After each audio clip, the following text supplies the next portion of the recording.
നട്ടുട്ട് ചെയ്യുന്ന കുശുമ്പ് അപ്പൂന് കൊടുക്കാൻ ഒറ്റയ്ക്ക് ചോറ് തിന്നുവാ. അപ്പോൾ അടുത്ത് ചോറ് തിന്നിച്ചല്ലേ, മക്കളടുത്ത് ചോറ് തിന്നു പോച്ചല്ലേ. അവസാനം അപ്പൂന് ചോറ് കിട്ടി. അപ്പം അതും പിടിച്ച് നിൽക്കുകയാണ്, കഴിക്കുന്നില്ല.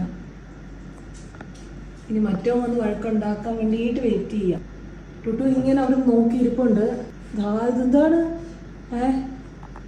തിന്ന് വായിൽ വെച്ചോണ്ടിരിക്കാതെ തിന്ന്, ഈ കയ്യിൽ പിടിച്ചേ തിന്നുള്ളൂ. അങ്ങനെ ഒരു കുഴപ്പമുണ്ട്. വന്നു ടുട്ടു.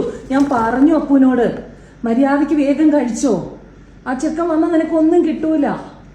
അതാ കണ്ട, അത് ലക്ഷ്യം വെച്ചിരിക്കുകയാണ് കേട്ടാ. അപ്പൂന് കയ്യിൽ പിടിച്ചെന്നെ കഴിക്കാൻ അറിയൂ.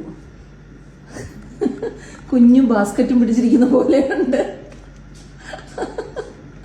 എടാ നീ അത് കടിച്ച് തിന്നാ, അതിനകത്തുള്ള ചോറ് തിന്ന്. അത് മുഴുവൻ തട്ടിയിടാൻ നോക്കുക. കണ്ട ബുദ്ധി കണ്ടാ? ആർക്കെങ്കിലും ഉണ്ടോ ഇങ്ങനത്തെ ബുദ്ധി? ആ ബാസ്ക്കറ്റിൽ നിന്ന് ചോറ് മുഴുവൻ കുഞ്ഞ് തട്ടിയിട്ടു. ചോറിന്റെ പാത്രത്തിൽ നിന്ന് ചോറ് മുഴുവൻ താഴെ തട്ടിയിട്ടിട്ട് കൊത്തി കൊത്തി തിന്നുക.